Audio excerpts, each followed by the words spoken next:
And we are live. WrestlePurists live, hosted by myself and the big Bert Joe Hulbert. We got quite a lot of things to get into, but the main thing is Kazuchika Okada is leaving New Japan. That is official. He is definitely on his way out, and where he will go is he's basically coming down to the big two. There was actually a report that just dropped. That is the reason why we're late. That says that TNA, they are a distant third, but I guess they're in the conversation. But that is the reason why we're late, people. So apologies. Sports Illustrated did just drop a article regarding the Okada situation. So since that is the topic of today's podcast, I thought it was worth being a few minutes late. And to be honest, we are late more often than not. So you guys are probably a bit used to it. But first things first, please like, subscribe, send any super chats with any questions, any takes, any opinions. Where do you think Okada's going? And we've got a few other things to get into as well. But yeah, man, hope everyone's doing good. Turn on the post notifications. Joe Hulbert, what's going on, bro? Nothing much, mate. It's been an eventful 24 hours in pro wrestling, right? Or a little less than that. We were Yes. on the air when everything dropped, and not because I have any information or I'm a scoopster, but when you're just sort of vaguely in this space, when things like that happen, your phone becomes like slightly unbearable. Right? A Like little bit. everyone's, yeah. Like, and again, it's not that people are asking me what's happening and they know I don't know. It's just people want to talk about it, right? It's an interesting situation. There's a lot of moving pieces, so it's dominated this latest kind of cycle here, and that's going to continue, I think, for a while, because as we're going to get into today, this is early days, brother. This is just the start of this story, I think. So much to cover, and I hope everyone is well. Yeah, man, it's huge news, man. So it's no surprise that it's Yeah. dominated the news cycle the past 24, 48 hours, however long it's been.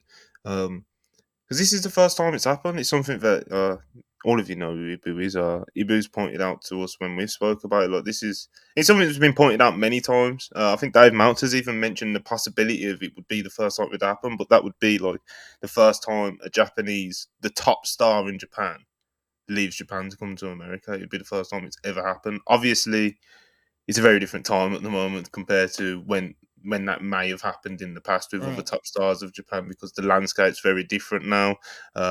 Financial opportunities are very different now.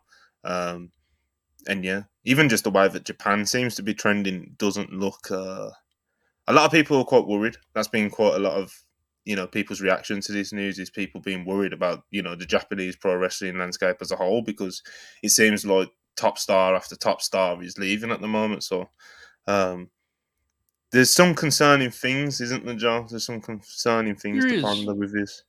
Yeah, and we kind of got into a little bit last night, right? And it's like it's a slightly complicated one to tackle, because first and foremost, Okada's responsibility is Okada, right? And he needs to do what he wants to do, and he's going to get paid handsomely to do that. So when you comment on these things in a more negative way, or say that it's concerning or alarming, that isn't, his fault. He's got to do what he's got to do. But Mm-hmm. as a wrestling fan, I do think there is room to be very concerned about what this means for really the Japanese scene across the board. It is, as you said, and you mentioned Ibu's point, and it's a reflection of a very unique landscape right now, right? Mm-hmm. It's like it's one thing to have two national companies, which, let's be honest, in the States hasn't been, this is the first time, this last few years has been the first time in a while in itself. But you also, not only is one of those companies going to be, has an audience that wants to see international stars, or however you want to describe it, but now WWE are led by a regime that has a different outlook too, right? And so Yes. we're starting to see, not starting to see, I think it's a little bit generous, but we are definitely seeing here with this story an extreme example of the effects of that. Ultimately, it is what it is. I mean, it's just the way things are trending right now. But I think there is room to be concerned about. I see like there's talk about it could refresh New Japan, all that, but like there's refreshing and then there's losing your top guy without him putting anyone over. I mean, like this is really rough, like seriously rough. And I think while you could be optimistic about the opportunities that will open up now, man, there's a million and one ways this could have gone down that would be much more beneficial to the company, right? Like it's wild how this has gone. So yeah, it's a complicated story. Yeah, it's definitely interesting that you bring up that like they haven't even had the opportunity, it would seem, to like have him put someone over and make the Yeah, next top star on his way out. And you know that so with Osprey as well. Like when he first shot Rumino, was it towards the end of last year or the very start of this year? Towards the end of last year, yeah, yeah, towards towards the the end end of last year. last year when Will Osprey first shot Rumino, a lot of people were expecting that to kind of be somewhat of a Yeah, passing of the torch moment, and it didn't happen. And you know that's one thing, you know. But Okada, like Okada doing it well, just a few months after that, where you've literally what less than a year ago just announced, you know, this is the new crop of musketeers. You know, these are the next guys coming up. So why are the top? Why are they not in the position to be able to put their current top guys under these, you know, these new musketeers? that's what's It's strange is, quite concerning. and even mentioned it on Twitter. Like the weirdest part is that felt like what 2023 was going to be about for New Japan. The first 4 months of 2023 for New Japan was about Okada kind of becoming this resentful veteran. It was awesome, and then that kind of faded to the background for the Sonata project, and it's yeah, I don't know. Weird, It's man. really kind of baffling, honestly. It's also it's even more baffling when it's also been alleged, I'll say, that like Will Ospreay actively wanted to put over Umino, you know? Yeah, So then this isn't even really just New Japan related, but the Kaito Kiyomiya thing as well is just like, like it's yeah. just I don't know, man. I It's mean, yeah, that's just a story that seems to that's just over now, you'd assume, you know? Um kind of has to be. Yeah, yeah, so it's fascinating. It is fascinating. Obviously, like I said, yeah, it's still it hasn't been decided. It would seem where he's going according to reports. So we'll go through the reports because there's a lot of it. So try to keep it in chronological order of when it all came out as well. So of course, it was first announced by New Japan themselves that Okada is leaving after the conclusion of his contract on January 31st of this year. Okada did a statement saying, I have nothing but gratitude for having been part of New Japan Pro Wrestling since 2007 and for New Japan bringing me from a 19-year-old kid off the plane in Mexico to the rainmaker I am today. Thank you to the best of companies in New Japan, to the best of opponents that I've been able to face here, and to the best of fans that have cheered and booed over the years. I promise to make it rain in every match I have left, so keep watching. Then, of course, he was still announced for like some shows and that to like kind of mix things around and like do some other yeah. things. So, like now on February 11th, he will be facing Tanahashi for you would have to assume the last time in Osaka, which is notable. On top of this, just being the last Okada Tanahashi match and them being great rivals. Um, this was the first Okada Tanahashi singles match at New Beginning 2012 after the excursions was when Hmm. Okada beat Tanahashi in that famous match. So it's in the Yeah, same building. So where it starts is where it ends, you know. yeah. That's going to be a moment because, like, I think for a lot of people, certainly myself, that was the series that made me a fan of the promotion. I think a lot of Mhm. people had that experience. I remember vividly watching getting a copy of when they first had the I think it was Access TV at that point. It may have been HD Net still then. But when they first had the show with Moro and Bonnet, like, and that was a big deal to have that those matches, particularly the Invasion Attack, I want to say 2013 one, was like mind blowing. So that's going to be a kind Oh of, yes, is that like represents a whole era. And yeah, man, definitely. yeah, it is wild. Like it's one of those stories where I think everyone got to see my reaction last night. I wasn't stunned because we talked about this at length on a show about a month ago. But it is one of those ones that the more you actually piece together what's happening here, it's like this is going to be really weird, and it's just going to be very Really, strange. Yeah, definitely. yeah, His last dates with New Japan will be February 23 and 24. So he's going a little past his contract. Um, Dave Meltzer reported that New Japan were notified literally last night uh, that that's Okada's decision that he will be leaving New Japan at the end of this current contract. So, yeah, as soon as they were notified, they put it out pretty immediately. So, yeah, Dave Meltzer put that out. I think Tokyo Sports put something out to the same effect as well. And I think there was somewhere else that mentioned something to the same effect. Right, so Sean Ross Sapp reported that New Japan sources had heard very recently that Okada and New Japan officials had a meeting to discuss their futures together, and by the end of the conversation, it was clear that Okada was set to finish up. He also says that earlier this month, AEW had been very hopeful that they'd land Okada, and ideas had been tossed around, but based on what we've heard, it's far too early to determine where he will actually land. WWE sources that we spoke to had not yet heard of any talks involving the two sides, but expected that to at least be explored. The last we'd heard from WWE and the things was that they weren't sure if he would want to make the move over, which seems to be quite a big factor in this Yeah, whole thing, you know. yeah, certainly. That was something we circled in that aforementioned kind of conversation where we weighed up the kind of options. Mm, There is an ability to kind of be flexible with an AEW contract that I would imagine, I don't know what Okada wants, but I would assume would be very attractive to him at this point in his career. I mean, Okada is, how old is Okada? 35, 36? yeah, in that range. Yeah, but we have to be real in saying that at that age, there's a lot of miles on the clock, right? Because of the career he's had and how long he's been a push top guy. So I'm sure it'd be nice to have that schedule rather than let's move to Florida and work, 3 times a week, even if that style would be more light. So we kind of circled that. Doesn't mean it's a done deal, but I do think it's very relevant here for sure. Yeah. Obviously, the newsletter, Dave Meltzer's newsletter, Wrestling Observer newsletter, came out earlier on today, and he wrote that both WWE and AEW have made pitches for Okada.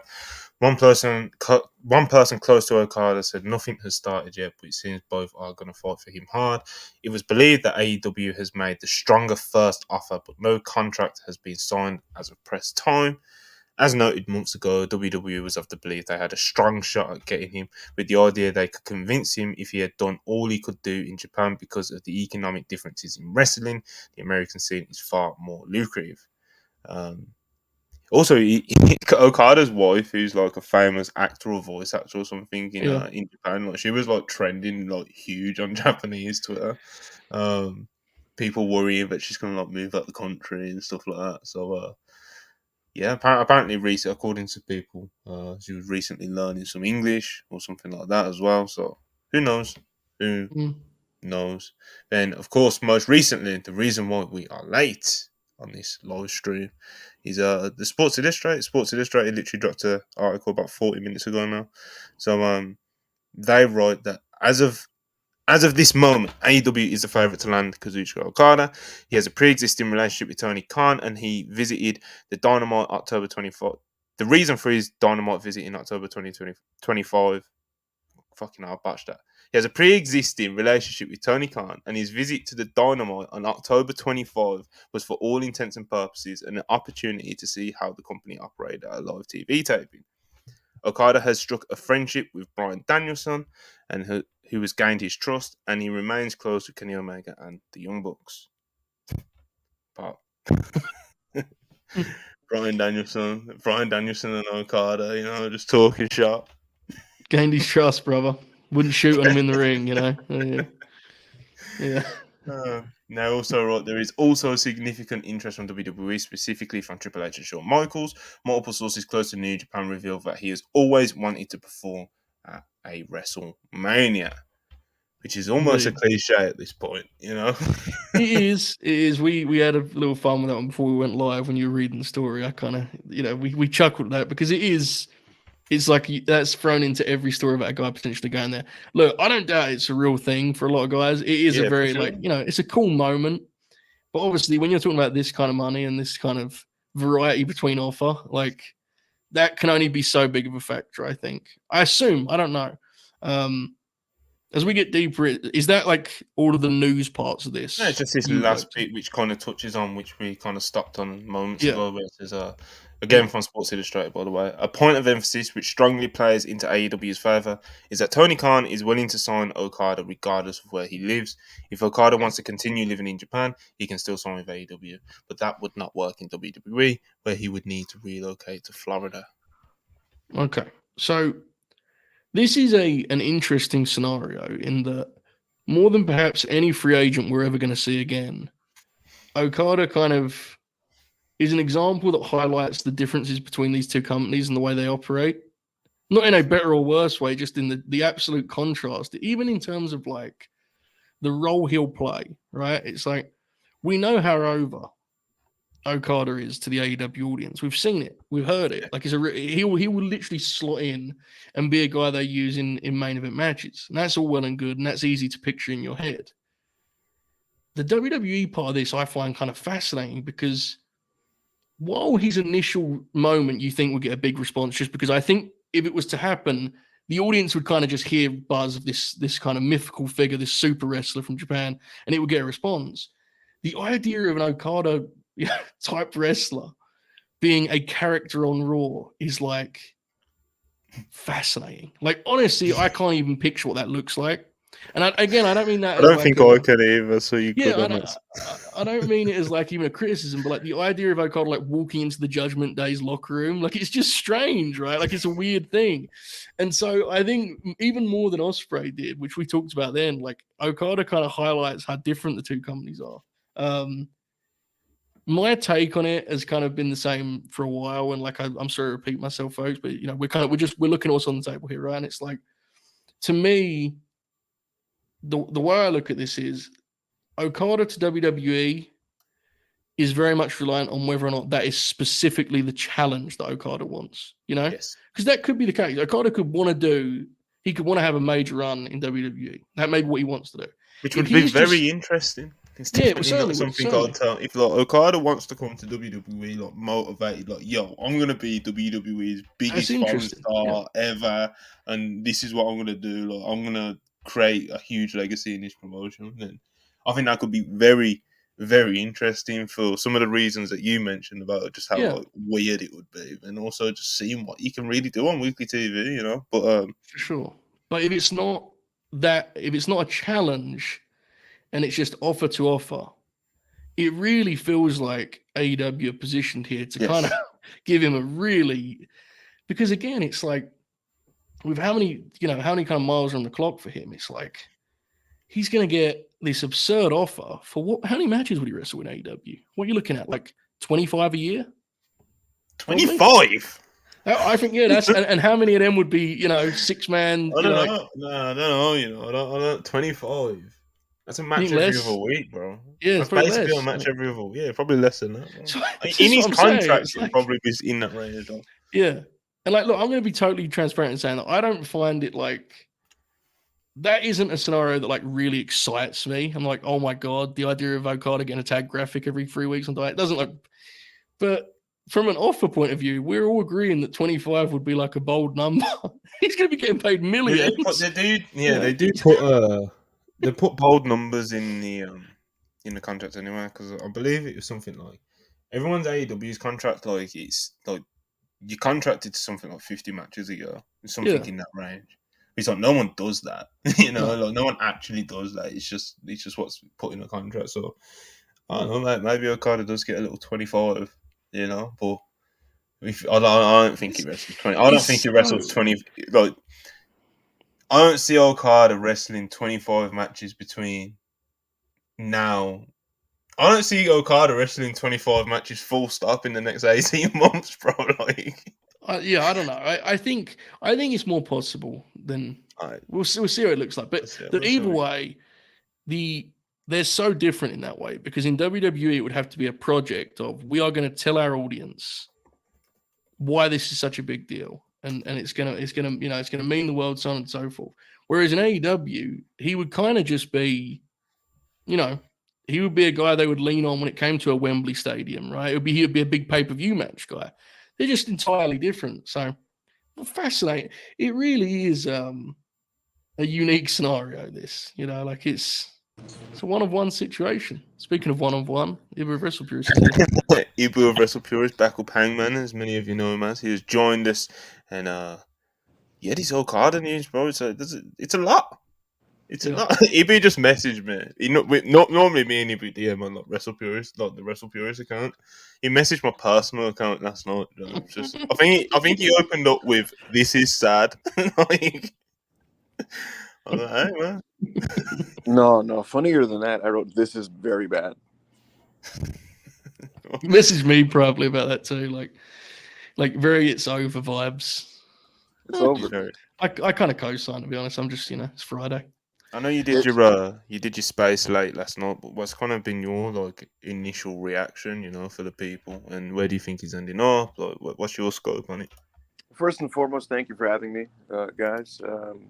And for those that were listening to last night's space, thank you for tuning in. We had at some point, I want to say upwards of 360 live listeners at 3 a.m, which is absolutely staggering. But this is the community that I've fostered, and I'm very appreciative of it. So thank you for listening. If you're one of the listeners that listened to our 2-hour live stream at 2 a.m, talking about Okada. So here's my thing on it, Monty. I hate this. I hate everything about this. I think it fucking sucks. I think it's really bad for professional wrestling, and I say this bluntly and frankly with no with no shred of performativeness at all. I'm not doing this to be facetious or performative or entertaining or funny. I just think it's terrible. This is the landscape that we exist in right now in pro wrestling. This is the food chain. The food chain right now is that we have a situation now where the big two are lucrative destination landing points for top wrestlers all over the world. The food chain now is such that very clearly the top promotions in Japan, when they have top domestic wrestlers who are able to command serious, legitimate money on the open market, it very much appears so that they will be outbid if they find themselves in these types of situations. And so now more so than ever before in any other previous era of Japanese wrestling, when the situation in the landscape was very much different, we find ourselves in a reality where it's going to be one of those things where if AEW or WWE is eyeing your top wrestler and they can make 7-figure money, it's going to look like they will go for the greener pastures to do that. And, look, if you're running WWE, if you're running AEW, your job is to not worry about the ecosystem or the greater landscape. Your job within your promotion is to get the best wrestlers. You know what I mean? That's your job. And so, of course, WWE and AEW are going to eye Kazuchika Okada, one of the greatest wrestlers of all time, and try to snatch him up. That's your job. As a fan, as somebody observing the industry, I don't particularly like this chain of command, so to speak. And I don't like a Japanese wrestling scene that essentially plays feeder to the big two. A big two that, Monty, both companies are in their own rights wildly successful, financially viable to degrees that go beyond human comprehension when you look at the extent of their television deals. And two promotions that, again, they have more money than they know what to do with, and they also do not need the excess of wrestlers that they currently employ. They have more high-level talent than they even know what to do with. So just from that fan perspective, I don't love it. But this is the reality we live in. I had this conversation with you this morning, Monty, but like AEW just presents a unique circumstance where it's just like for top Japanese wrestlers, if they have any level of familiarity with American fans, AEW presents them with an opportunity to just kind of walk in, basically have like base level recognition from the Midwestern fans, and the ability to essentially do what they already do with minimal adjustments and approach. And so to be able to do that and then make big money and then potentially not have to fuck around in their schedule because they don't have to move from Japan, it's a gigantic game changer. And so that's why for a lot of people the allure is just going to be there. Konosuke Takeshita, yes, could he have built with DDT even more as the ace that existed there? Sure. If this was 6 years ago, Takeshita probably would have outgrown DDT and moved on to a Noah or a New Japan. Now he moves on to AEW with the chance for upward mobility. So that's just kind of my thoughts on that aspect of it. And when it comes to where he's going, I think it's pretty clear that it's going to be AEW. Beyond, there are inherent advantages that AEW holds that Sports Illustrated outlined, like the residency issue. And just beyond that, Monty, I had conversations with people in AEW that I'm now retroactively analyzing again. And I'm like thinking back about what was said to me, and I'm like, wait a minute, literally, because there was Okada made an appearance on a Dynamite not that long ago, like a couple months ago, right? And there were certain things that I suggested to these people in AEW, like, why don't you do this on this show with this person? And they're like, nah, we're gonna hold that off for a big moment. And I thought at the time, oh, they just mean like, a forbidden door or whatever, whatever. But maybe, perhaps, they knew something, and maybe they were saying this because they knew he was going to be under contract. So between that and Tony Khan's bravado that he just could not hold back on social media last night, and just again the inherent advantages, I think they had the inside track on Kazuchika Okada, and so I think that's where he's probably landing. Yeah, man, it's what me and Joe said, it's kind of dominated the past 48 hours or so, and it's dominated the first 30 minutes of this podcast, but that's what we're here to do. Talk this thing over. AEW definitely does feel like the one that makes sense. Just before you came in, like Joe was talking, unless Okada has like this chip on his shoulder, or he's like he wants to embrace the WWE challenge, like it does seem like it's probably going to just be AEW. That's the only way. Yeah. I have some anecdotal information, by the way, that I want to make mention before I forget. Last night, Joe, I was texted by someone high up in WWE's creative team, and he was like, "Have you heard the news?" And I was like, "Yeah, Okada." And he was just like, "Yeah, this is great." And then I went on the same rant that I just did now to that person, right? And he basically was like, "Yeah, well, I don't care because this is great for us." And that's the thing, though, right? It's and that's before you got here, we were talking about it. Like, it's not when we speak on these things, we're certainly not judging the wrestler for taking the. We're not doing that. No, and we're not even judging the promotions. Not. It's just we're just coming on the trend. Thing. Yeah, we're talking about we're talking about the trend more than anything. Right, and so I said the whole rant, this exact rant, beat for beat to this person, and he's just kind of like, "Yo, this is great for us," and da da da. And I said, "So, are you guys landing him or something?" And he said, "I don't know. All I know is he just mentioned to me about how he mentioned again is that Regal thinks he's class, Hunter thinks he's one of the greatest wrestlers he's ever seen. Hopefully we get him. I'm so excited, blah blah blah blah." And so I didn't realize how much of an Okada mark this individual was, right? But he's talking to me, and the thing I immediately bring up to him, guys, is I say, what does Okada on Raw even look like? What does Okada as a Raw character look like? And what I'll admit, his response to me was pretty decent. He said, Gunther with subtitles. And the reason why I said that's pretty decent is because Gunther has avoided being swallowed up by WWE's weird, almost like uncanny valley, just like SNL veneer. Like Gunther's not just like a Raw character. You will never see on a Raw just Gunther like walk into like some weird skit with somebody. He doesn't run into Akira Tozawa. He doesn't do these weird pre-tapes. He very much is just a guy who walks in for prize fights on Monday Night Raw, and when necessary, once a month, he will be in the ring in a suit with his championship, with his guys, his cohorts, and just kind of give his state of address on what's next for him and his run.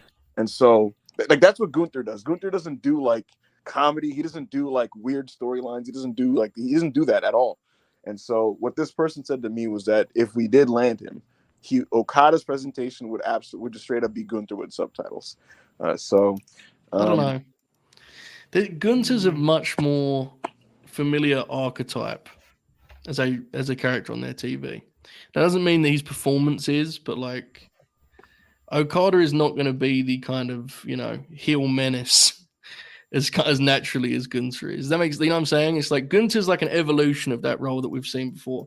What would be Okada's role in that regard? Like, would he be presented as like a sports style babyface? Like, how would you? I think you'd see him probably like coming out of a nice car in a suit or something, and it's one of those things where he's greeted to the building by Adam Pearce. He shakes his hand. Pearce says that he signed Okada on for a big match tonight. Okada walks out to have a Raw match that's 16 minutes. And you're gonna go from there. Either way, it's weird. I'm gonna be honest with you, and this is just my personal opinion. I don't have interest in seeing him on any weekly American television wrestling show. I don't have any. We're in the same spot. With the ideal scenario is that he just stays in New Japan. I saw a lot of our guys. I saw a lot of the WrestlePurists folks like tweeting that last. And there was a tweet about like, where would you want to see him going? A lot of our guys just quoted with New Japan Pro Wrestling. It's like that's what I would prefer. And you guys kind of touched on it a bit, but like shame on New Japan for not being prepared for this creatively. Even if you were blindsided, there's so much more you could have done in the last year to at least just stabilize the foundation underneath Okada, because you have the pieces there to withstand the loss of Okada. The pieces are there to withstand this, but they did not execute on what they needed to be able to handle this in 1 month. So I mean, between the fact that they went to a Sonata experiment in the middle of Okada's best run in years, destroying young boys, and retroactively, I think it's fair to say now, the way they chose to handle Tsuji's return from excursion is just baffling. He comes back all strong. That could have been him versus Okada at Dominion, would have been money, I think. If you look at it now, if Okada never dropped the belt and he lost to Tsuji at Dominion, it would have been so impactful. And then you could have still had Naito win the G1 and maybe beat Tsuji at Wrestle Kingdom, because then you have another story for Tsuji's second year, which is he was the rookie champion, but he still couldn't overcome his senpai in LIJ. But on multiple levels, what a fucking mess. Kaito Kiyomiya looks like an absolute loser. Like an absolute loser. They did the angle in the tag match, guys, with him, right? And then they do the singles match at the Muto retirement show. It wasn't like a 50-50 match. He got blown out in the fourth quarter. Got blown out in the fourth quarter by Kazuchika Okada. You're thinking they're going to do a rematch in the G1. In the G1, he enters it, doesn't get out of his block, doesn't even have a particularly good record in the G1. I'm pretty sure his only clean victory is against Chase Owens. And then he follows that up. They say, "Hey, go babysit our young boy. You're gonna be the background player in a tag team with Ryohei Oiwa in Noah." And so he's the guy getting the heat on him to tag Oiwa for hot tags. That's Kaito Kiyomiya's 2023. And then now we find out that he's probably never going to fight Okada ever again. Well, Brutal. Okay, it is. I think this is interesting. Things kind of kick around because some folks talking about it in the chat. Hold the thought, man. Okay, cool. If it's kick around, hold the thought. All right, cool. Go for it. We've got a lot of super chats built up. Keep them coming though, and we are going to get to them, of course. So let's get through them. Going to try speed through them. Karan, 100 rupees, appreciate it as always. You may be the Rainmaker, but in the book of Hobbs, you're just a punk. And many more such gems in backstage interviews to look forward to. Come on, guys. Great.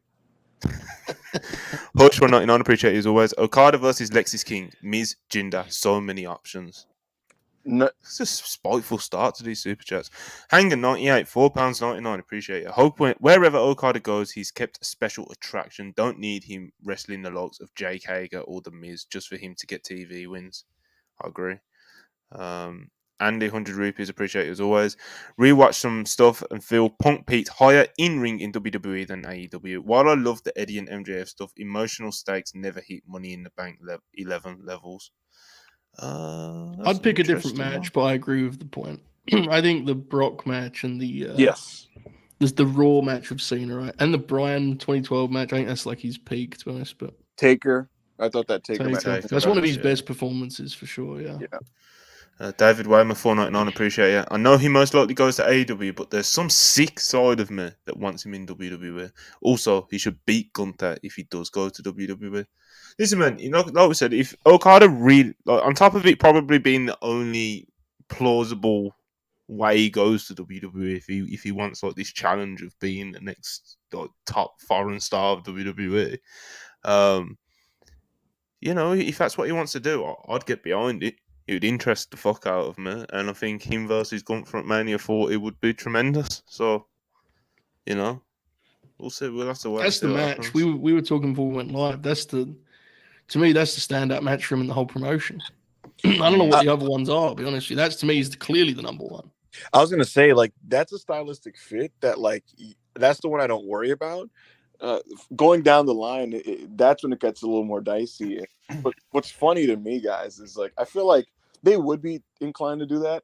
I also feel like they might be inclined to do, like, Nakamura versus Okada at WrestleMania. Yeah. Which would suck. So... interesting. Hush 199, appreciate it as always. That Stevenson report, yikes. That a Nick Khan call, ?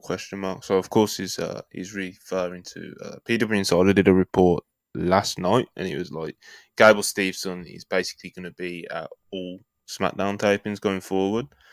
How long it'll be until he actually ends up on screen I have no idea. Whether or not it's a Nick Khan call, I have no idea.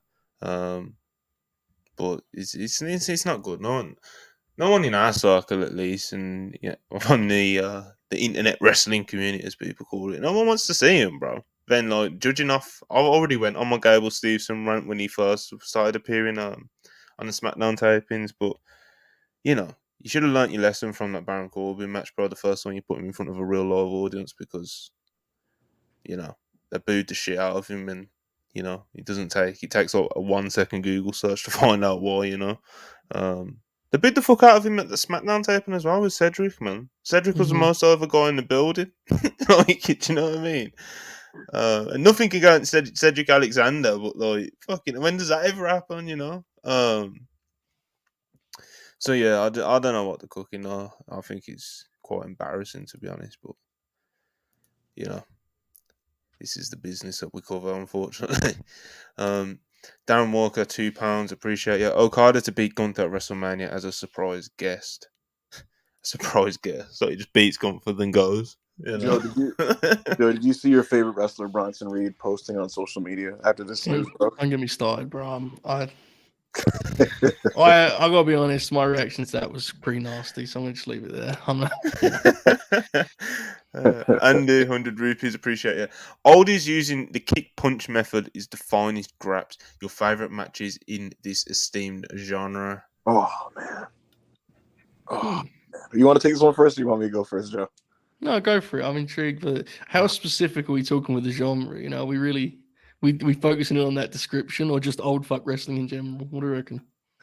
I don't know. All I'm gonna say is 1990 El Dandy versus El Satanico in CMLL. I think there's a whole this genre has had a whole. It's been rejuvenated by Dustin's AEW run. He has like 2 4-star matches a year. Yeah.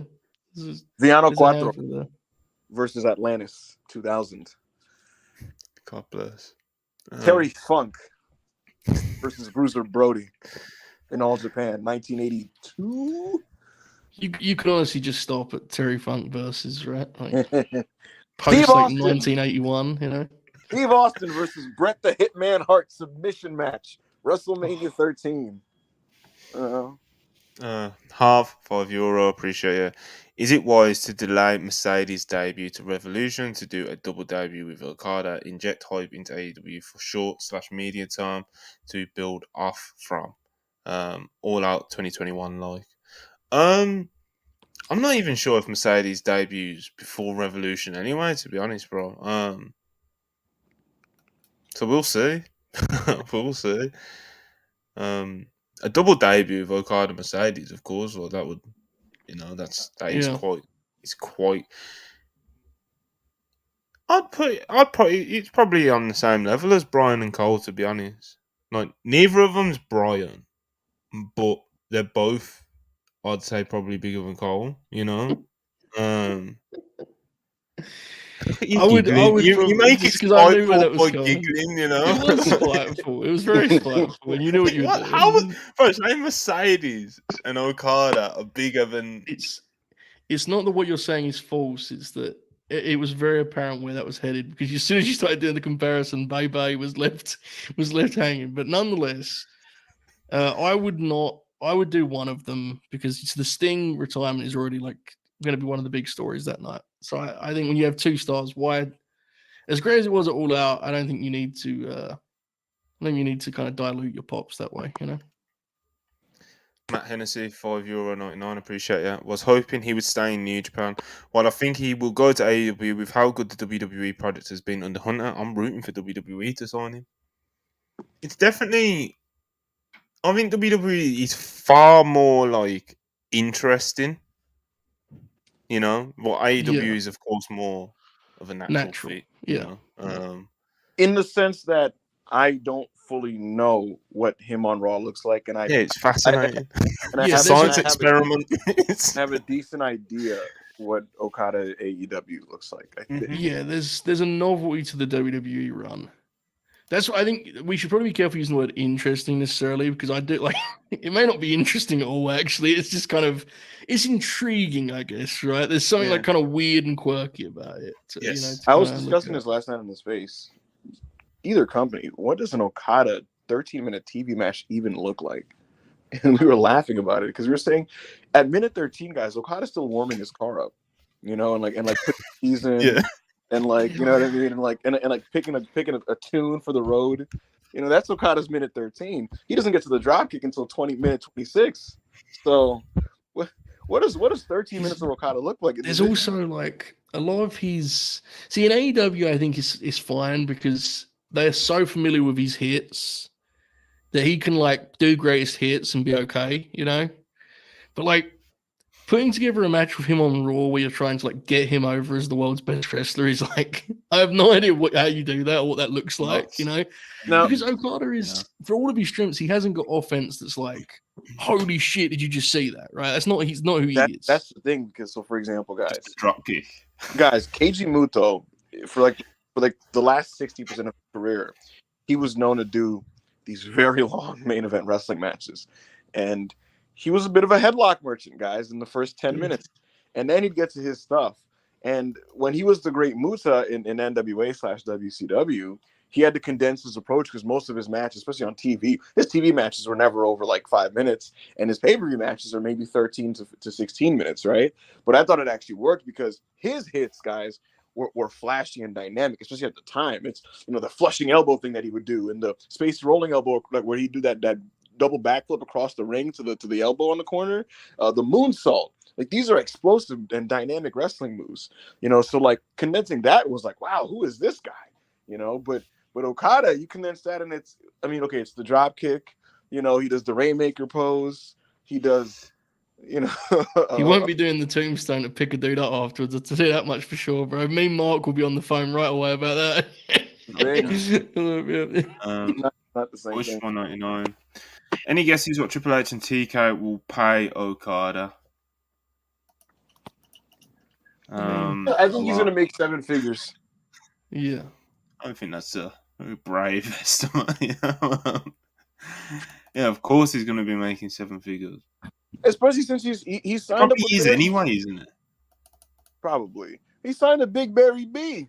Barry Bloom, as he's the guy you bring up when you need Tony Khan to pay you 7-figure money. That's really what Barry Bloom's role is in wrestling in 2023, 2024.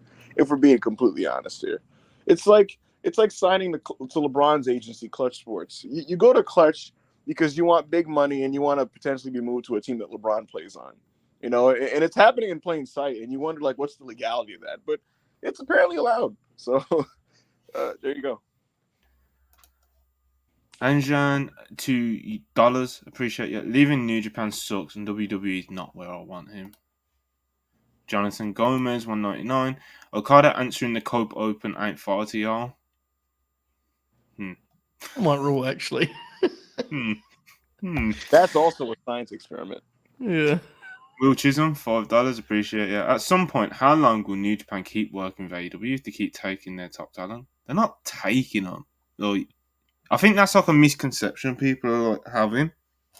They're like AEW are like sneakily going in and like dragging these talents away from New Japan. It's just kind of the way the landscape is. Like, of course, AEW, if they get the feeling that Okada's going to become a free agent or want to field his offers, of course AEW are going to make him an offer or express interest in him. Because, funnily enough, Okada just happens to have one of the best reputations in fucking wrestling, as a performer. So, like I just said, Paul Levesque thinks he straight up apparently has said, this is one of the greatest wrestlers I have ever seen. So there you go, like, it's just that the landscape produces these opportunities now where people like Okada, people like Julia, people like Will Ospreay, they're gonna fill their offers, bro. Like it's not AEW and WWE like taking them away, But yeah, I do think that's like a misconception that a lot of people are having. Like, how can New Japan work with AEW if AEW just keep stealing talent from them? It's like that's not really the way it's actually playing out. It's more kind of just circumstances and talent having the choices of where they want to go to when they decided to leave, sort of thing. I don't think it's like a poaching thing, So, I don't think it'll hurt the I don't think it'll hurt the relationship too bad because the relationship's better. The relationship's good for New Japan, bro. Like, it's it's profitable for them doing that Forbidden Door event like once a year. Like, so,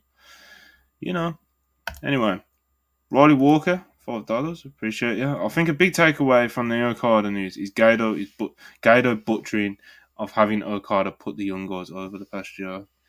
Yeah, man, we've talked about that extensively. It's absolutely true. Darren Walker, £5. Appreciate you. Ibu, any views on Camille was backstage at Dynamite? Did anyone talk about her joining AEW instead of going to WWE?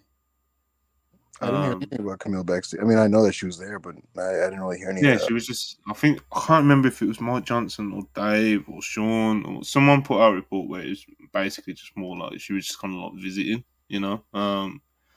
which is not. It's not uncommon in AEW where wrestlers kind of visit and hang out a bit, But yeah, she does have a deal on the. I think it was PW Insider, but I'm not 100%.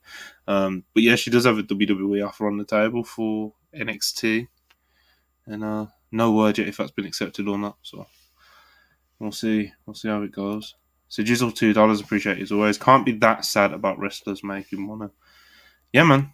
That's sure. that's definitely the silver lining in it. If you are like he certainly earned it too. Yes. I mean, it goes without saying. GN £2, appreciate you. Could this jeopardize the New Japan AEW relationship? I mean, I don't really think so, but maybe they have conversations, but I don't know. I doubt it. I strongly doubt it. Yeah, me too.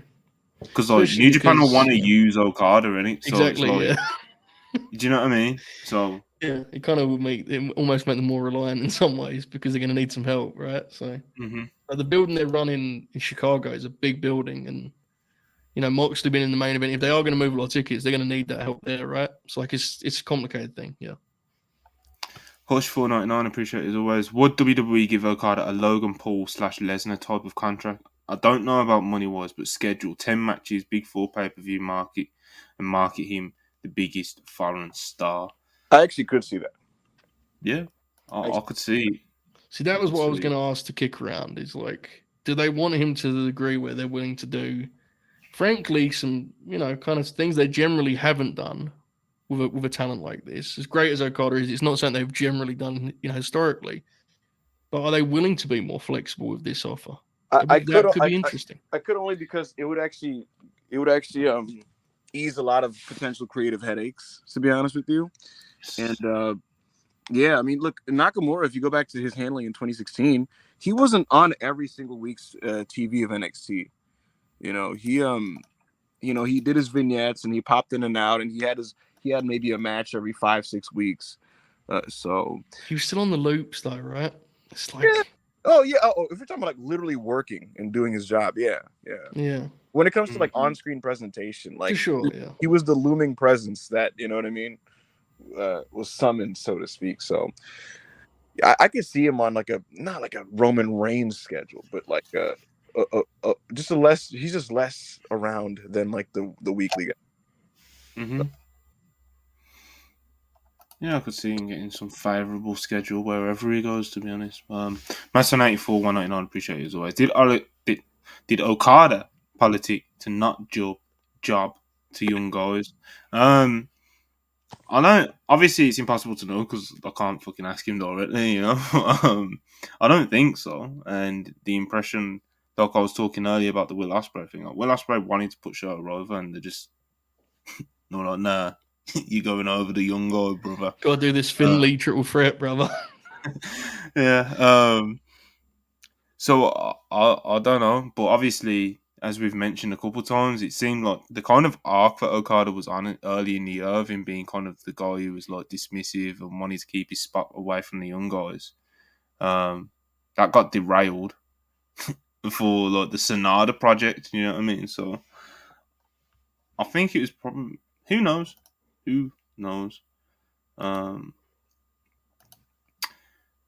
David Weymouth $4.99, appreciate you. Do you think we're seeing the start of an international version of the Vince's territory poaching?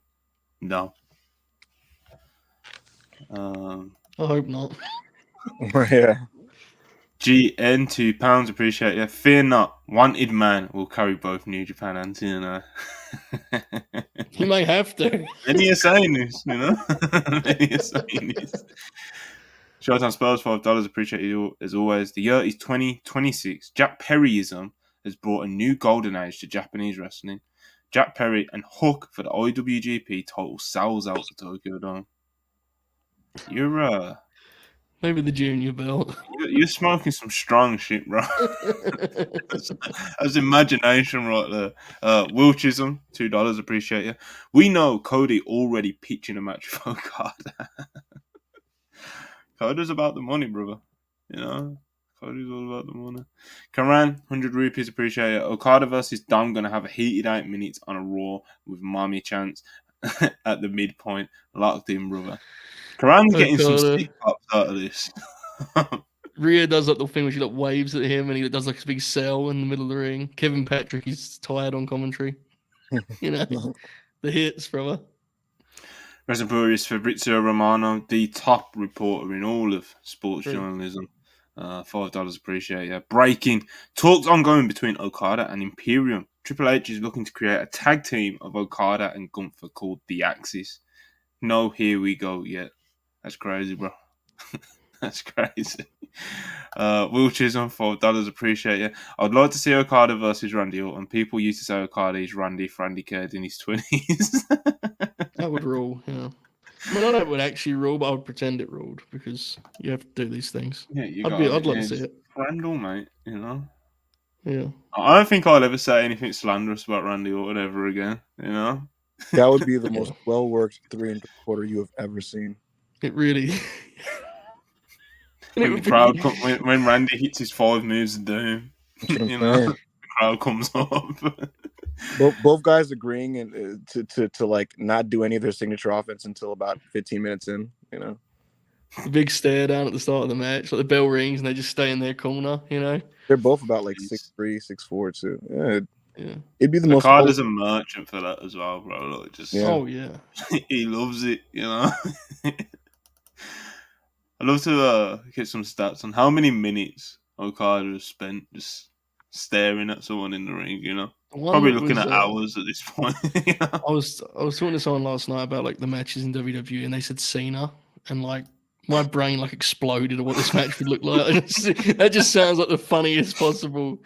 Like especially with how John is now, like how theatrical he is. Like him doing that opposite Okada is. Oh, John. I don't know, man. John. Yeah, that would have been kind of fun 6 years ago.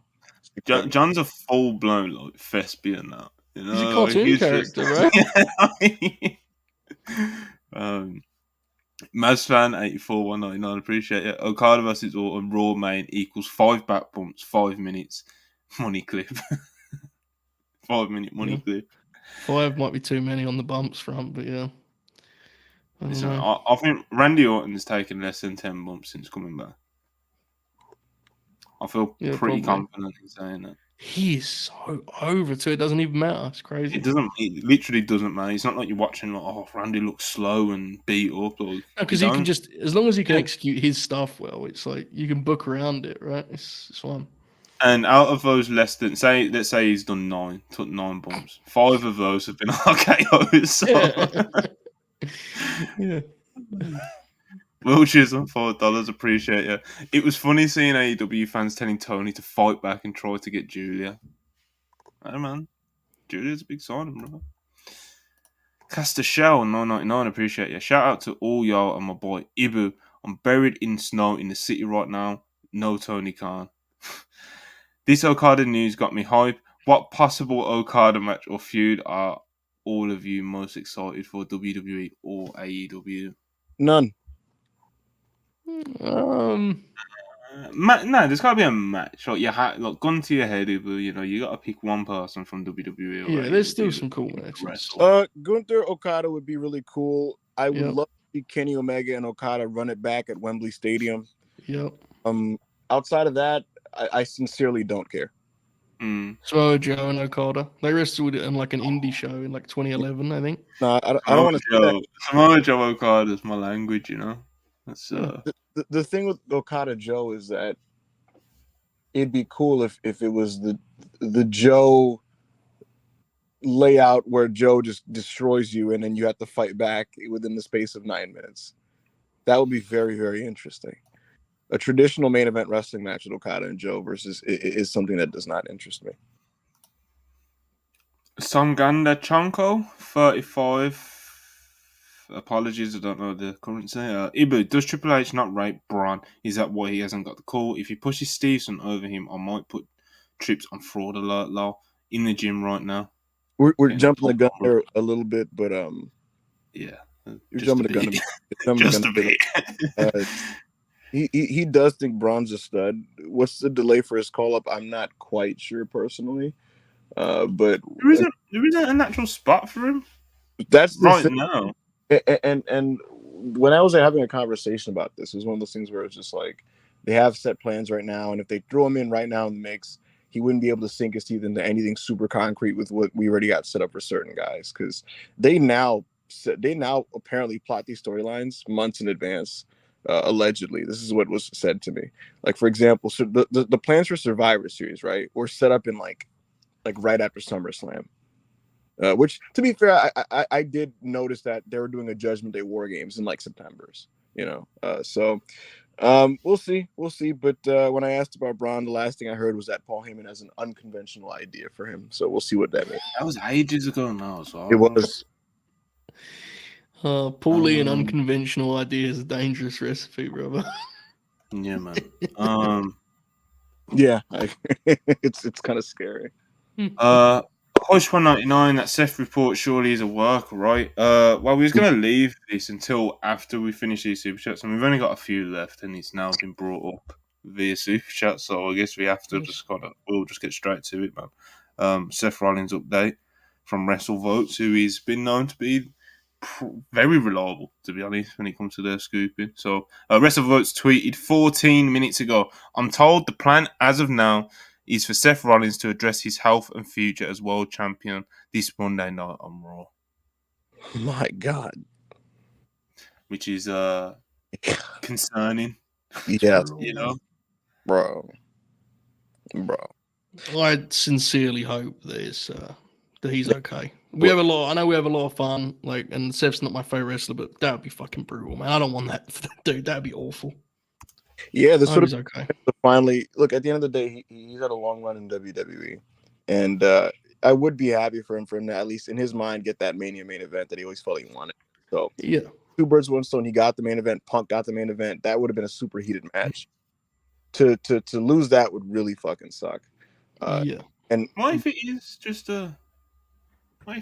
an elaborate work? It might be. Yeah, I'm saying I hope it is. I hope it's not a real problem. There's a precedent. There's a chance, and this is not. I'm just saying, like, there could be a version of this where he walks out with the crutches. He starts it off like it sounds like he's about to go away, and he goes, "I'm going nowhere. I'm WrestleMania." Even if they say, what if they play it as like a short term thing? They could do that. Here's the thing: Wade Keller, in his extended audio about this, he did say that they could absolutely. He said WWE's being tight-lipped about it because they're very aware that people know about his injury, and he absolutely said that. He said there's a very good chance that they could be tight-lipped about it to kind of have fun with it on TV for a little bit. So we shall see. We shall see if that's what they do. For all we know, it's a knee injury to some degree, of course, but maybe not the worst possible. Fightful said this, and people close to Seth Rollins were saying that they don't think it's an ACL. I think by now they'd have a concrete answer on what it would be, but they didn't think it was that. And I know when I asked about this, Joe, that what they said to me was that Seth's mentality, that his personal mindset was that if it's anything other than an ACL, he's gonna find a way to wrestle at WrestleMania. Yeah, so which which is brutal, but wrestlers do these types of things. Yeah, they have been quite weird about it. It's like, bro, I've kicked around a few times since we spoke earlier in the week. So obviously after Raw, I was straight onto it, be like, yo, we got to ask around about this. So we've been asking around about Seth, basically, not consistently every day or week, but multiple times this week. Between a few of us have asked around about Seth, and I think it was like Tuesday or Wednesday. Ibu said something like, we all knew, because it was reported that he was having like an MRI or something on. It was like, I think the reporting was Wednesday. So, like, on Wednesday, when asking around about it, Ibu got back to me, and he said something like, they think it's this. And I was like, what do you mean they think? Like, he had an MRI scan, didn't he? Like, don't they know what it is if he's had an MRI scan? Do you know what I mean? So, I don't quite know what to think about it either, because it's not even like WrestleVotes, like, in response to the Super Chat, I guess, it's like, it's not like the report is saying Seth is cooked. Do you know what I mean? The report is just No. that Seth is addressing his future on, which Hopefully it will be what obviously, understandably, is concerning. Yeah, You know, but yeah. Hopefully it'll be described, and it will just be a like a setup for a promo. They did that last. Monty, do you remember? Do you have any recollection of a Seth Rollins knee injury scare last year against Austin Theory? It was like in January. no, I'm sorry. There was an injury scare he had last year in January against Austin Theory, and people didn't know what was the deal with that. And he was gone for a week. And Sean Rossap just kind of put out that I got the indication that Seth's just really good at selling, which, anyway. And so Rollins comes on TV and he has the crutches, and then he immediately throws them away, and it was like a big swerve. And a couple of years ago, they did this with Randy Orton. Oh, yeah, I remember that. Yeah, and then Randy Orton did the same thing a couple of years ago. He was like, I got to say, it's looking like I'm going nowhere. And he throws the crutches away, and he RKOs AJ Styles and shit like that. Yeah. Again, hopefully it's something like that. Yeah, hopefully. We'll Let's finish these super chats off real quick. Gabriel Bessa, 199. Appreciate you. New Japan need to outgrow Okada. I don't hate him leaving. I mean, I gotta think of something, Yeah, it'd be beneficial if he was there to help them get through. I think all three of us on screen right now, which is just coincidentally, the worldwide guys. But like we've said for like pretty much the whole time we've known each other, which is only obviously it's only been like a couple of years, but it's like the top of New Japan scene, like the top of the card total scene and stuff in New Japan has been like the same names for a long time, and it's been, we've been calling for something like the Musketeers, like not specifically those three talents, you know what I mean, but like something like the Musketeers to come in and kind of start a new age of top stars, and it just hasn't happened. And here we are in 2024. There was glimpses of it in 2023, but didn't come to fruition. It's like 2024. It feels like they've got no fucking choice. You can't rely on Naito, bro. His fucking knees are falling apart, and that. You know what I mean? Like, he's older than Okada. I think. Tanahashi's that times 10, right? So it's like, it's Tanahashi. I don't even. He's like half retired in my head. Like, I don't see Tanahashi as. It's. I think we definitely co-signed the super chat in terms of like it forces their hand to do what we said they should have been doing for a while. It's just it's from a business point of view. It's like you'd rather not have your hand forced to that degree. Ideally, they would have done this in 2019 when the first AEW and that was like Jesus, we need to. What are we bringing to the table? Do you know what I mean? But. Because I had the stars at the forefront of it, but like, there was no one really like coming up. You get me? But anyway, Will Chisholm, $5. Appreciate you. Paul Heyman cutting a promo on Okada would be beast, be hilarious. I think an Okada Heyman promo segment would actually more look like, I am of the belief that you are one of the most transcendent wrestlers, not of this era, but of all time. And he just fucking kisses his ass and asks to basically be his advocate. I could see some shit like that. That would probably be like a backstage skit or something. He's walking backstage and it's like, Rainmaker, and he fucking just makes the pitch to him. So. Jonathan Gomez, 199, appreciate you. The 2024 Continental Classic is about to be nuts. Yeah, man, hopefully. Yeah, sorry, this just came up in my head. So, I wish we had a definitive answer on what the fuck is the plan with Dwayne and Roman. And I wish we had a definitive answer on if they really want Roman to break a record. Because it's been a couple of weeks. Look, I say this to say, Monty. I say this to say, if they were just straight up and like, yeah, so it's just gonna be Dwayne and Roman, and we want him to break Hogan's record, I'd be like, cool. Cody Rhodes versus CM Punk at WrestleMania Night 1. Oh yeah, I understand that. But you can't make that pivot until you know what the fuck the plan is with Roman. And I'm sure they know what it is. They won't tell people. Yeah, that's what I mean. They know what it is, and is. we're consumers, brother. You know, we're consumers. It's January 19th. I don't think it's like bad that we don't know that the WrestleMania main event graphic hasn't dropped yet. You know, No, the audience is not the end of the world, and I think it's funny and slightly laughable. Like, I know Dave, he's just doing his job, but like he framed it in his report as if like they haven't really figured out which one they're gonna do. I'm like, but yes, they have, bro. Yes, they have. Are you kidding me? Like, it's as simple as Rock's either available or he's not, and they know that by now. Yeah, you know. So yes, bro. there's no way it's January 19th, and they're like, oh, maybe not. Dwayne's gonna come through this year. Like, no way. The only thing I would say is I agree like 80%, but Dwayne is the one guy that I think could have them in that kind of state. You know, last year, Joe. That's the only thing I would say. Last year, what they told Dwayne was, "You have until like late December to let us know if you're doing this." And then when it didn't happen, they're like, "Okay, Cody's winning the Rumble." Yeah.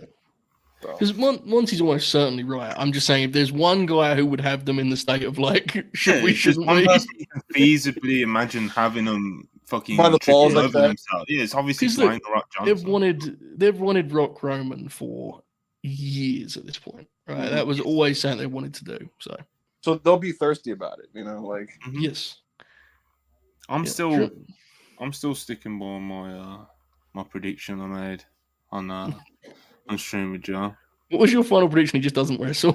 Rock just doesn't. Wasn't that it? Well, my final prediction is that I don't think he wrestles this side of Mania. Joe, did you hear about what Drew McIntyre said to Cody Rhodes on TV this Monday? No. He said to him, he told a story, and basically to super speed it up, basically he said that Drew said that Cody told him a long time ago that I would main event WrestleMania and be a champion one day.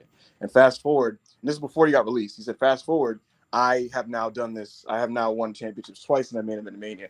And he said, looked at Cody dead in the eye, Joe, and he said, doesn't matter who has come back. He said, I know a lot of people making a lot of jokes and memes and gifts at you, acknowledging the Rock thing. He said, I know people making a lot of jokes and memes and gifts, and people are coming back. He looked at him dead in the eye and said, forget all of that. You are going to finish your story. And Cody did the fake Cody, like, I'm about to cry face, where like he kind of like you know the face, Joe. You know the face. Did that. He sort of looked down a little bit. Yeah. He kind of like bit his lip a little, kind of did that head whip, like, you know. Yeah. So Drew said that. Yeah. He did. He after the crowd popped and the pause and the Cody cried. He did go, but not before I finish my story. But the fact that they acknowledged it is interesting, you know. Yeah, definitely. It's what I've been saying for a few weeks, mate. It's like they're fucking drilling it home, bro. Like, is Cody gonna finish his story on commentary? People are mentioning it in promos. He's obviously talking about it all the time. In other content that WWE are making, he's mentioning it. Like, it's did you guys see the thing with the kids? A little kid was just kind of like, when are you gonna win a championship? And Cody was just kind of like, Anyway, losing fight 499, appreciate it. Always thought Punk was winning at WrestleMania. Seth needed a break. Definitely see him winning now. We'll see how it plays out, man. Mazfan 84, 199. Would Tony Khan try to run Okada versus Shibata rematch? Oh my god. He is a sicko capable of things like that. He'll do it under pure rules on Honor Club. It will be taped at 1:30 a.m. after a collision. So in that match. Have you guys seen that match? Of course, yeah, man. It's one of the most psychopathic things I've ever seen. Yeah. Poor Tony Khan is a sicko. That match is... I would be tempted to do it again. Yeah. It's the kind of match that's like... I think you're best leaving it alone because I don't know how you possibly do a sequel to that match, you know? Like, it's... That's one of those matches... That's one of those matches I don't argue with anyone if they thought it was the best wrestling match ever. It's extraordinary, yeah. GN. One of the best matches ever, for sure. £2, appreciate it. Royal Rumble winner wins the World Heavyweight Championship. They've done it before. They have. I just realized if Seth really is hurt, right? This does open to some things up for certain guys, including a Gunther. You know, I'm just, Well, bro, once upon I a time, the go on, Joe. Rumble was for the vacant world's title, and an outsider who had arrived the prior fall came in claiming he was the real world's champion. And entered the Royal Rumble and left as the world's champ. So I mean, I don't know. with a tear in his eye. With a tear in his eye. So there's some parallels. I don't know. Karan 100 rupees, appreciate you. Seth's my guy, and it's brutal that he would have a repeat of the WrestleMania 32 build injury. Hope it's a work. Yeah, man. I don't want anyone to miss Mania, especially like WWE's top guys and stuff. So, to say Rhodes 4.99, appreciate you. Roman hitting Okada with that shitty spear, or Miz working Okada will be my 13th freeze. Trust the process, 34.99, appreciate you. Tony Khan badly needs a hiring freeze or make cuts. At this point, he's just signing guys for the pop and ego. Adding Okada, Taurus, Brian Keith, 0 cuts. What's good is adding all this talent when you can't maximize their usage. You know what I suggested, Monty, last night on the space? I said, look, I'm never gonna advocate for people who like where they're working and are comfortable in their situation just lose their jobs, right?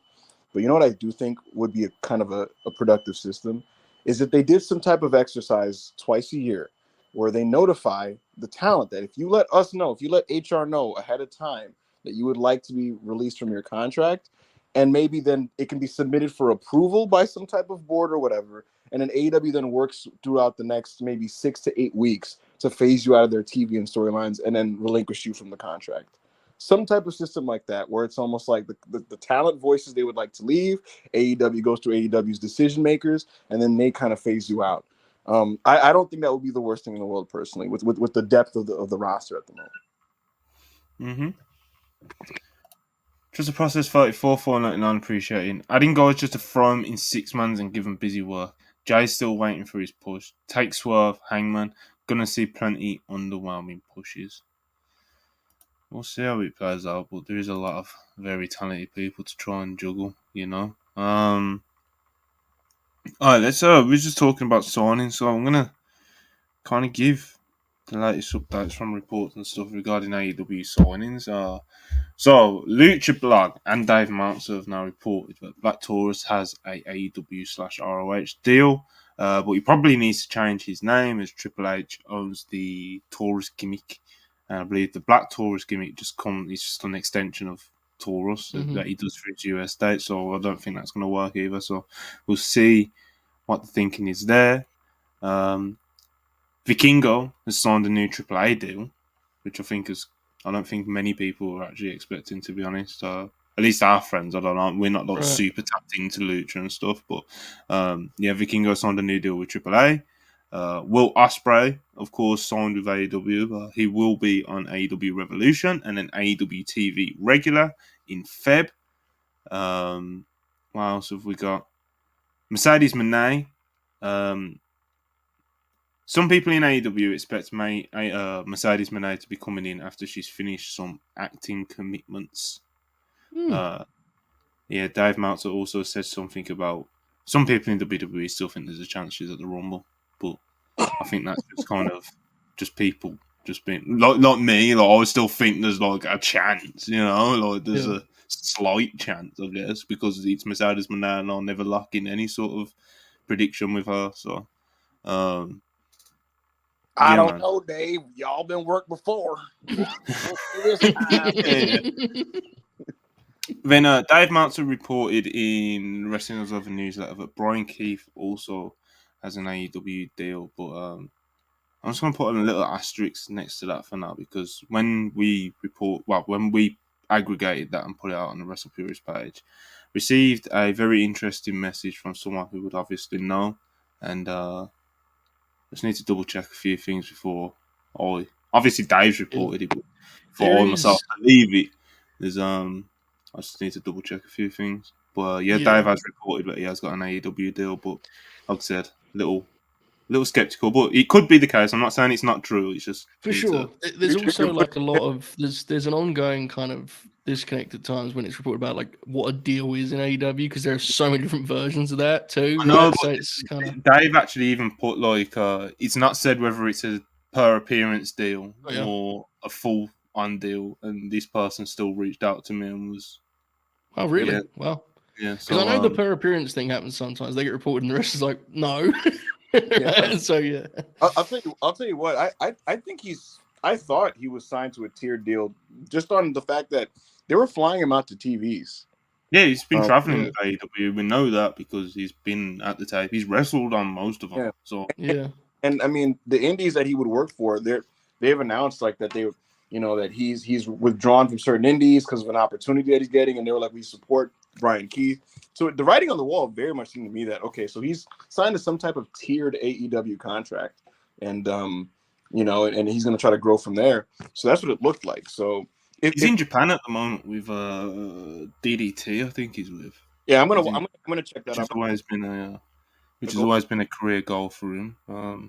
As he mentioned So, on yeah. WrestlePurists, He famously. did. I did like a fucking nearly an hour long interview with him, man. Yeah, you really guys, cool guy, man. Really cool. well, a lot of the goals he named in that interview are already starting to come into fruition, and I'm happy for him. So, Literally. yeah. That WrestlePurist bummed, brother. He's saying, bro, this is a conspiracy. I'm telling you. Every person who we interview goes on to great things, bro. You know. All right, so that's the latest on the incomings for AEW, and obviously that little Vikingo note as well. Monty, we got some exciting news. Oh, what is it, Ivo? Butch's name has been changed. Oh, come going on. back to Pete Dunne. Yeah. Who's saying this, or has WWE dropped a graphic or something, or what's going on here? Where you getting this from? This is you guys will not believe me, but I got sent this from an internal rundown, and at this almost around the same time, Sean put something out. So there you go. Oh, so it's basically his name's Pete Dunne on the rundowns. His name is Pete Dunne. Okay. A few super chats just real quick. What about Luchasaurus? Ew. Fuck that. Luchasaurus. That was like no. Yeah, that's I laughed out. need to go. Yeah. I have to credit the drawing board, you know. Bro, the chat is triumphant about this Pete Dunne business. I didn't realize everyone was so excited. Bro, they changed his name to Butch, Joe. Like, I know, but like I thought, God bless. Yeah, I said Joe was like, "Fuck out of here," and then everyone's like, "Yeah!" Everyone's fired up. I was like, "Good for them, man. Good for Pete." It's nasty, Joe. They had this guy walking around with a fake name. Like, super chat $1.99 from PFAF PDF $1.99. Appreciate you. If Seth is injured, just have Priest cash in. I mean, there's multiple ways they're gonna have to figure out how to play, but none of them are ideal because ideally, your world champion don't get injured. You know what I mean? Wrestling fucking Jinder Mahal. Yeah. Next week, Monty, they do have Priest scheduled to face Drew next week, which is crazy serendipity. Because if they really wanted to do this, and this would be a Paul Heyman thing, they could have Priest cash in and win the belt at the beginning of the show, and then the main event now is a World Heavyweight Championship match. Mm-hmm. Matt Hennessy $5.99. Appreciate it. If Seth is hurt, does Becky versus Rhea headline WrestleMania, and you get Sammy and Drew involved with Punk for the World Heavyweight Championship? Again, just no idea, but there's all kinds of weird options, and some more likely than others, some definitely worse than others. But this is definitely a what's the saying? Spanner in the works. This is. Yeah. I will say this. You know what? Real quick. I wouldn't mind Drew, Sammy for the world title, and Punk and KO in a grudge match, non-title. It feels like Punk's probably going to close night one, regardless. To be honest, because just that to me, that's like one of the central attractions of the show. You know. I hear you, but I also. I think Becky. I think if Seth's out, I don't mind. I think that hurts his chances notably, not significantly, just notably hurts. It may. To me, it's like the way they're doing this long build to him just even being in the Rumble. Like, I don't know. I don't. Obviously, I don't. It doesn't bother me either way. I think it is what it is at this point. Hopefully, Seth's okay. Darren Walker, £5. Appreciate it. Did you guys see TNA last night? Any views on the show and Ospreay versus Alexander? I saw like 70% of Ospreay versus Alexander. Very good. I watched that main event. Joe, I got to say, you know where I stood with the first one. You know where I stood do. with Josh Alexander. I thought this match was amazing.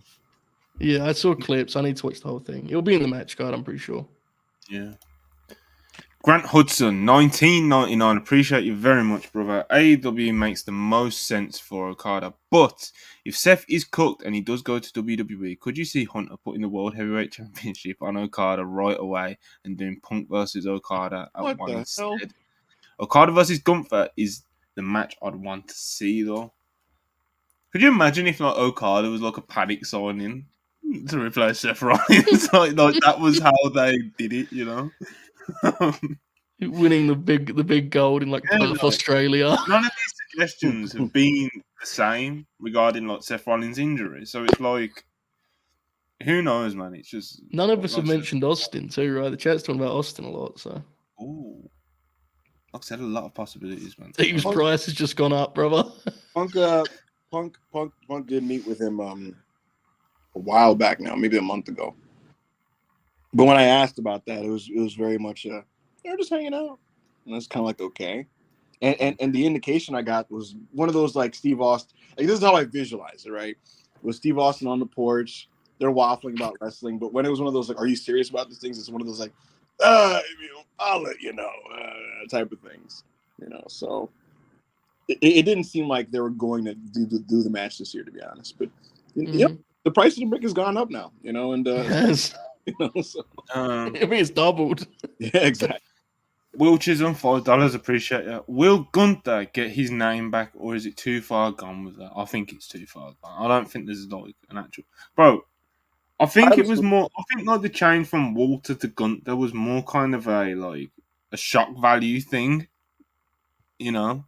Yeah, He's not it was like more Walter. it symbolized than it being a bad name. Yeah, Uh-huh.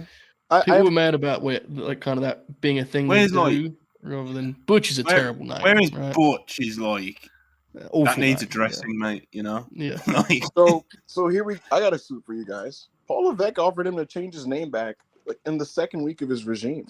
He was like, "Yo, Clash of the Castle. When you walk out, do you want your name to be Walter?" And Gunther said no. And then Triple H went, "Okay."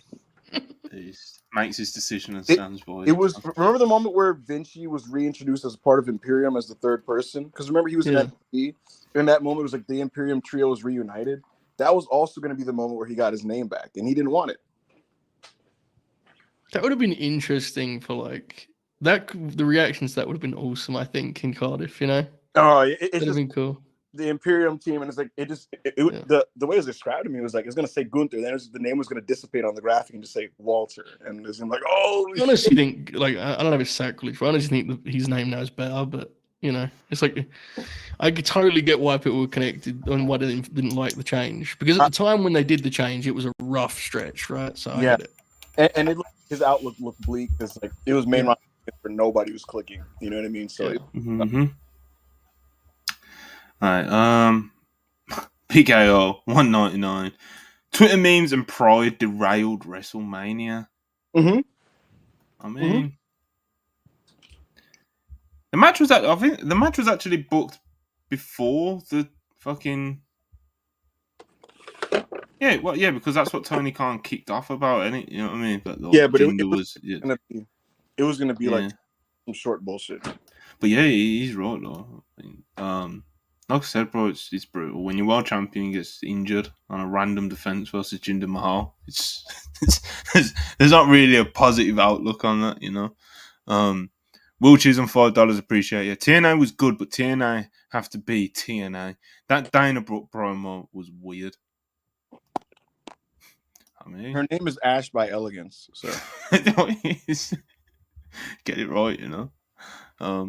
Huncho 499, appreciate it. TK is trying to build an all-star team, but there's a reason all-star games aren't entertaining.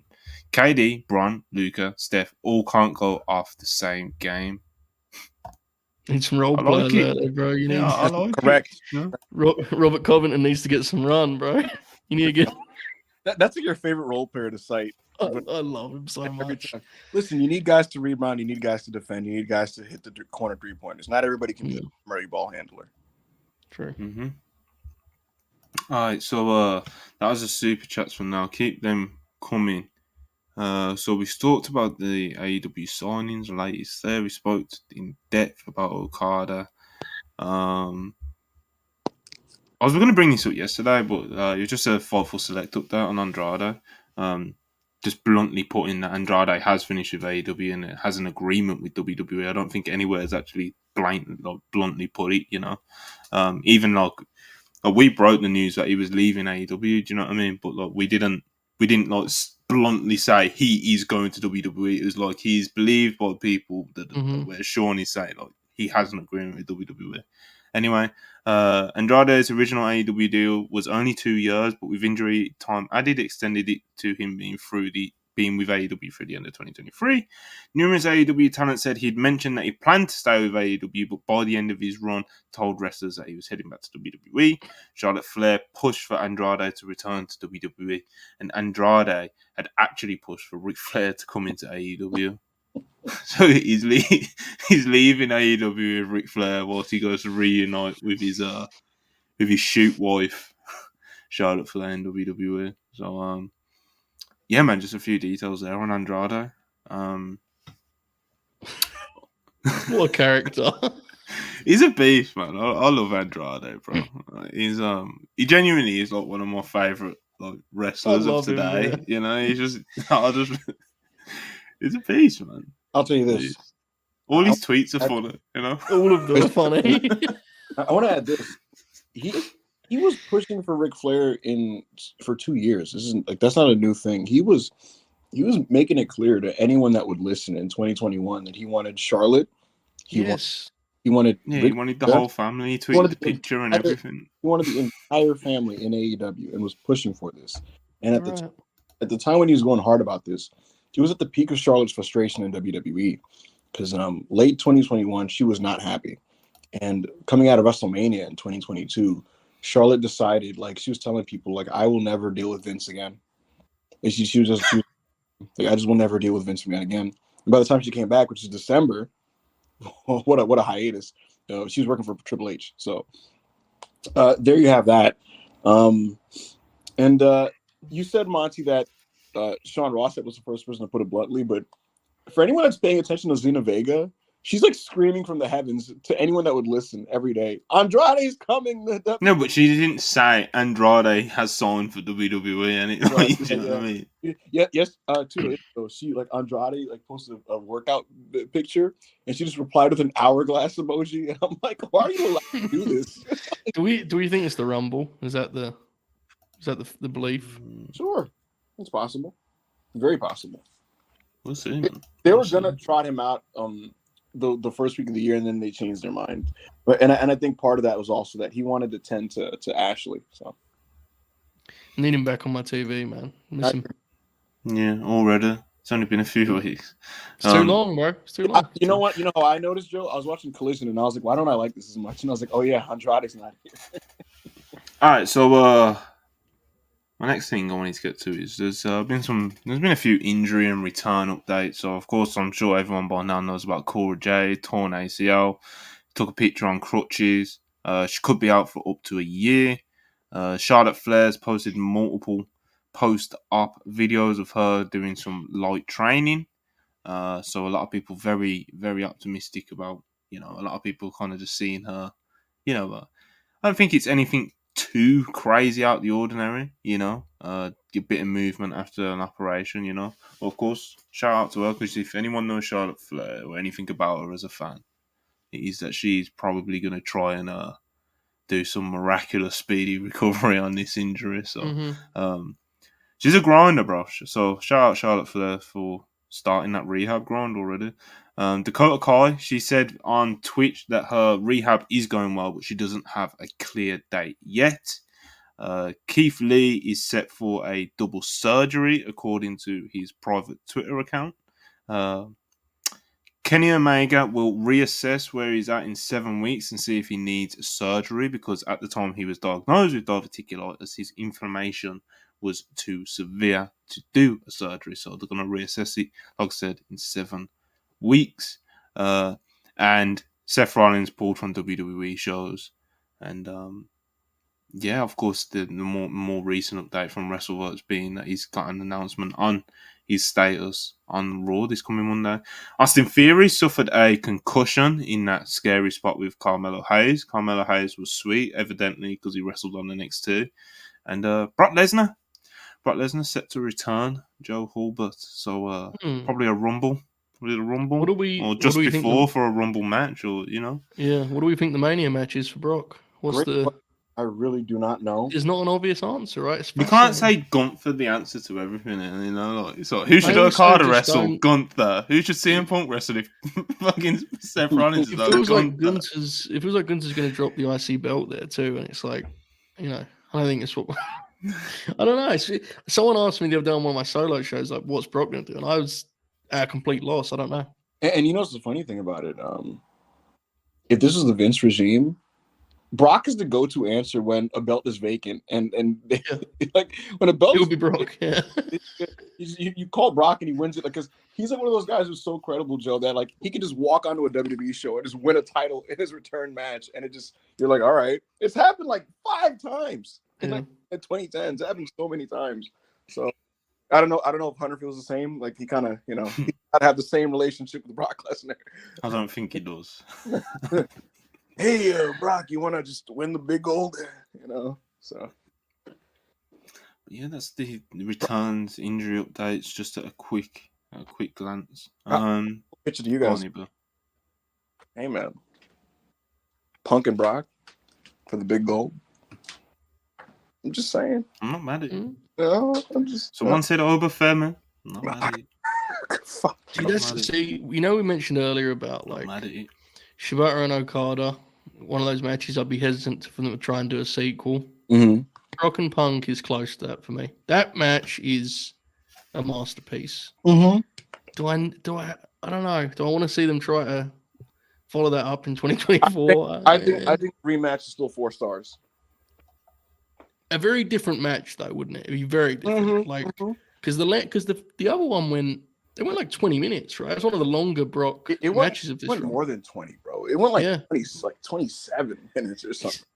Yeah. I don't know. This version would go like 12. At most, I think. Glick Foley, $4.99, appreciate it. Odds that Tony Khan adds another world title by the end of 2024. We know that he's going.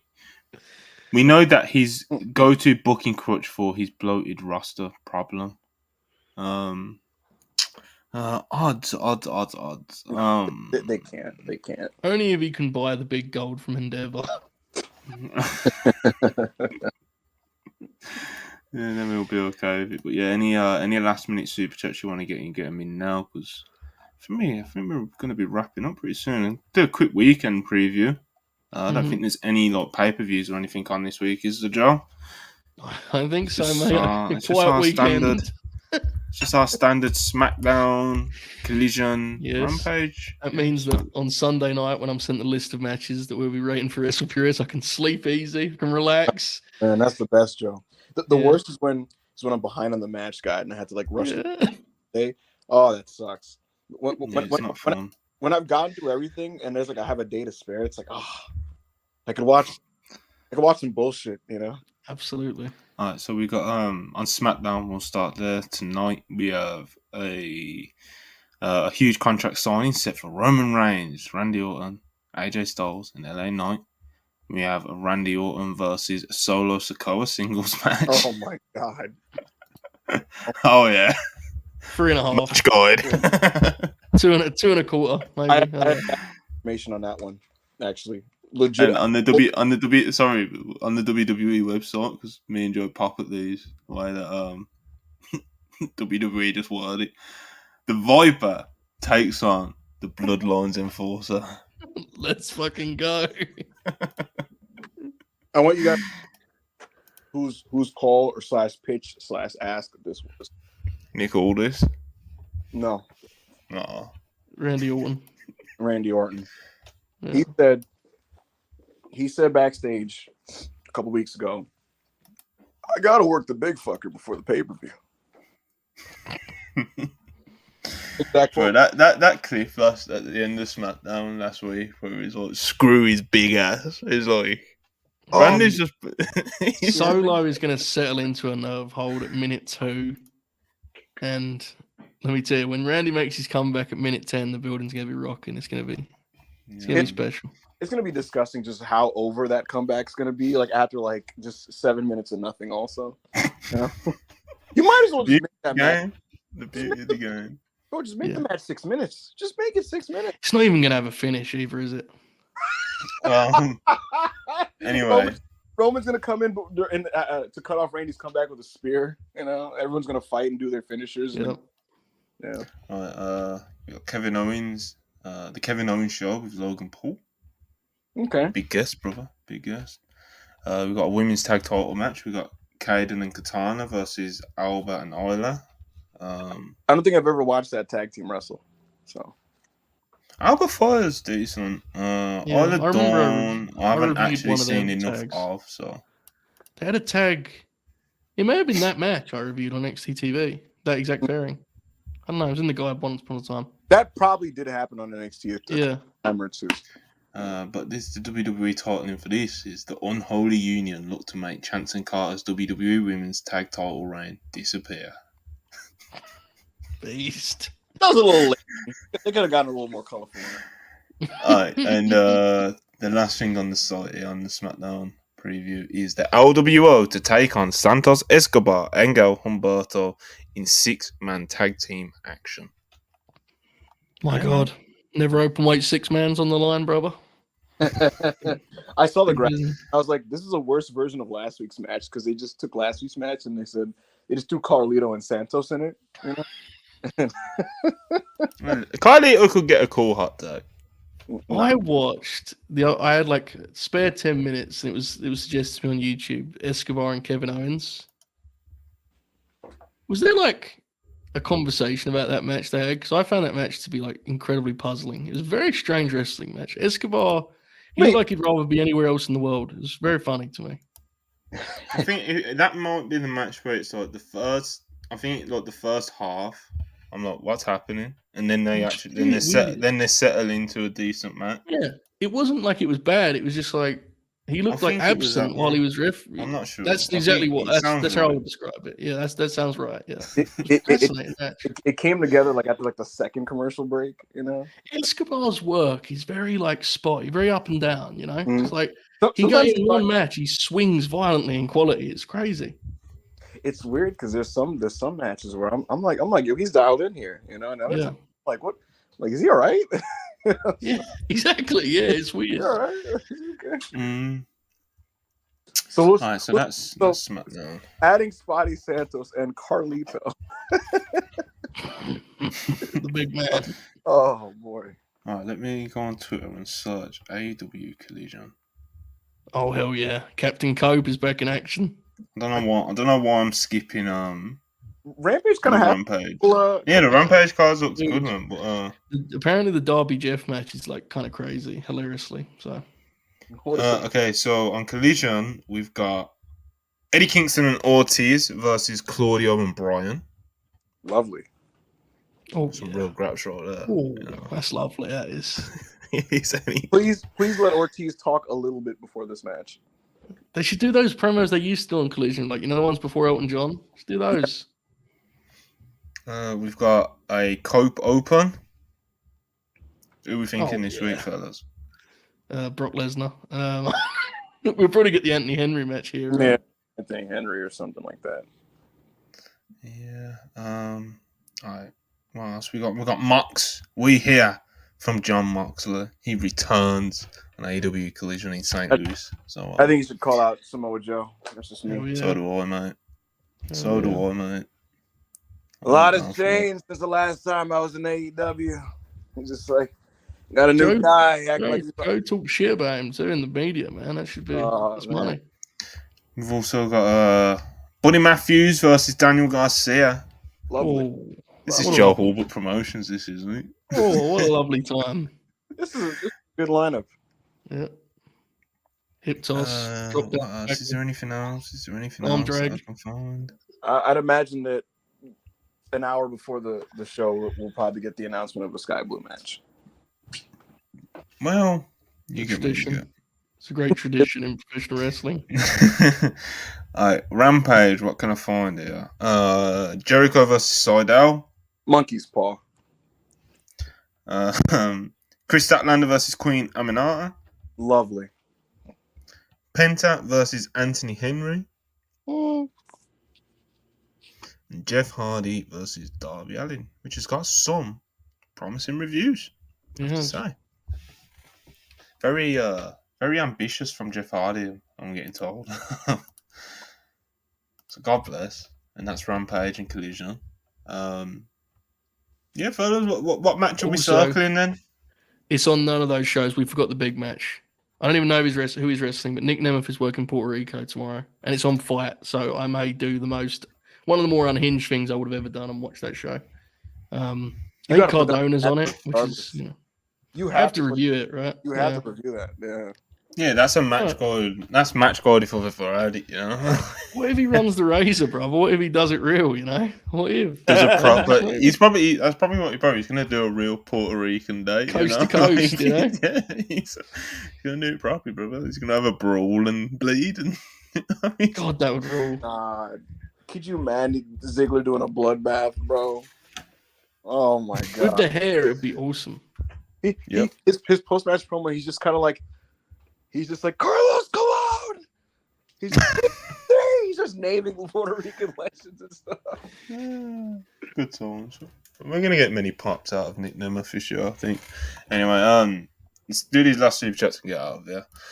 Willie199, appreciate it as always. Excited for a modern epic tonight. Solo Sikoa versus Randy. Let's fucking go. I hear. Custodian Lexus King 499, appreciate you. If Seth is really out of Mania and Punk needs a dancer partner, the Custodian is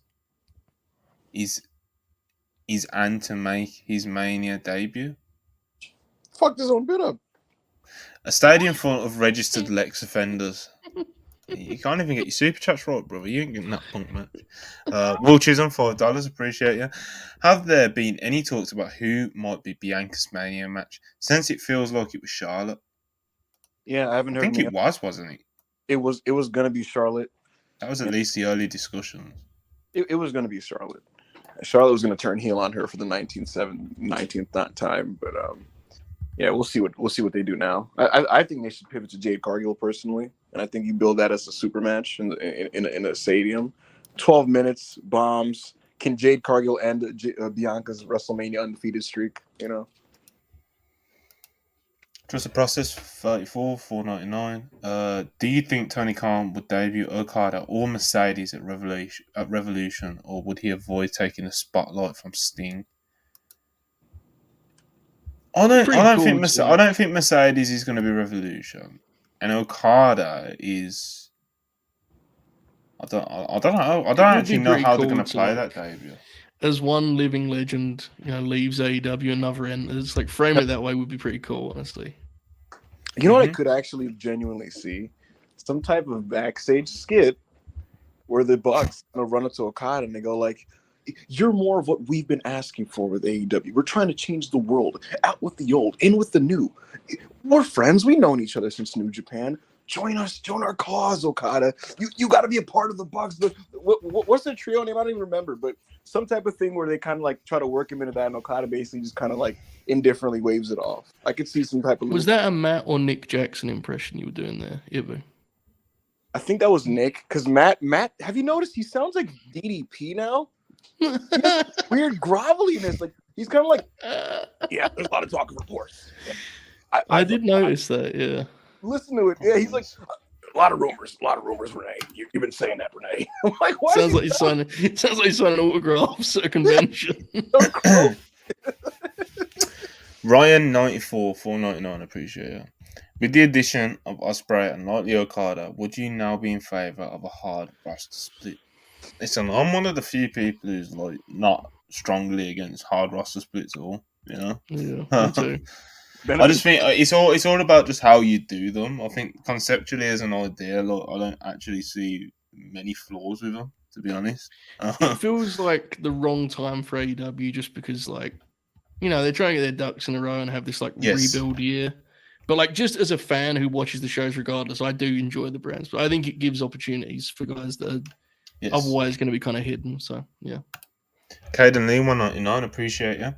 Seeing the wanted man tonight at TNA Orlando. Bro, he's making Orlando straight to Puerto Rico. I mean, this is bringing it back. It's all about, man. It's give him a belt, man. Let him rip, you know.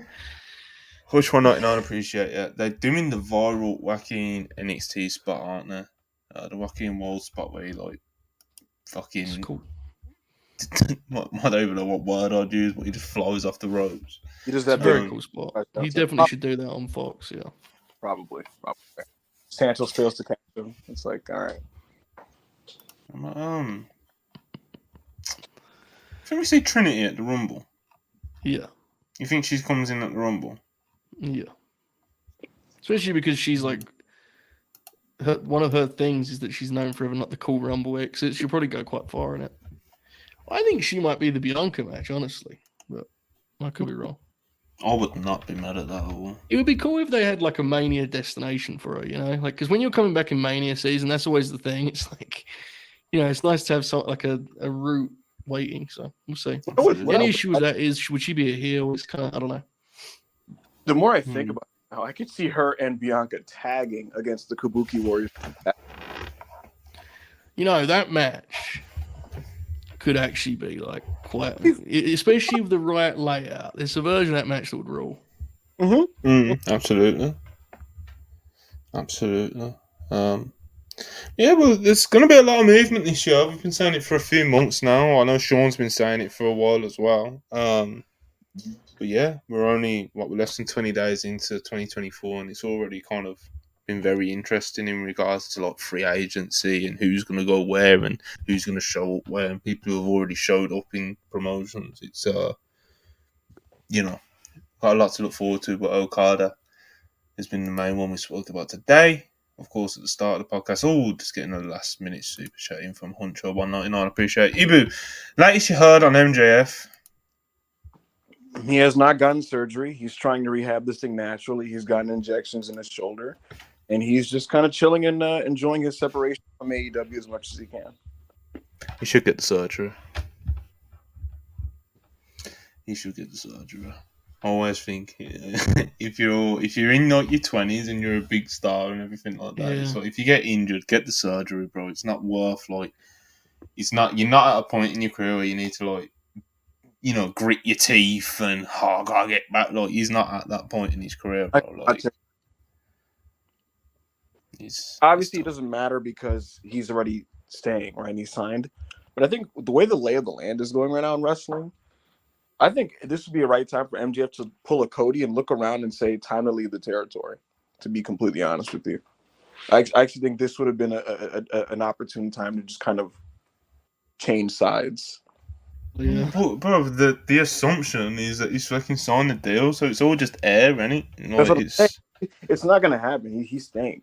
But I'm looking at like where AEW's trending and how things are working and flowing right now with who they're building around. And Okada's coming in, and there's all these new people coming in.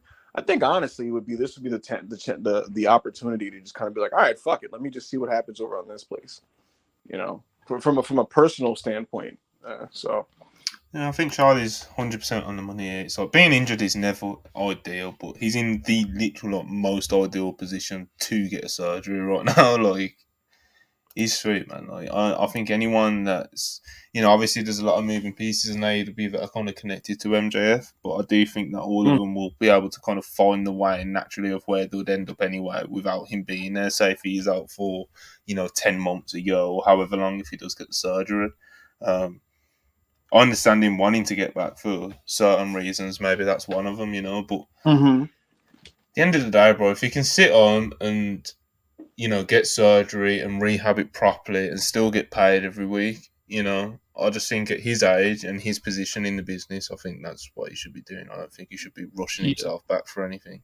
Well, not even. I don't even think if he just tries to do rehab and injections, it's necessarily rushing it back. But even if he just tries to just take the more conservative approach, so just do the surgery, bro. Just bite the bullet. Sometimes you just gotta do these things, But I'm sure he'll figure it out. He's gone a lot further in this business than I have, you know.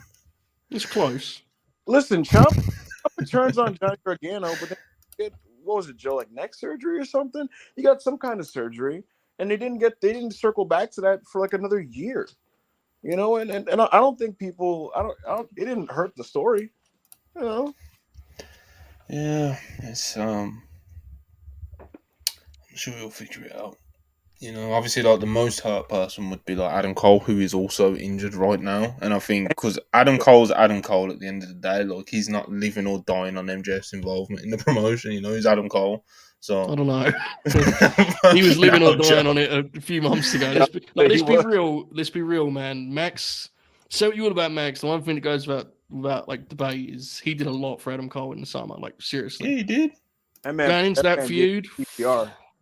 Yeah, it was. Well, bad. you know, the Jericho stuff, fucking yeah. It was.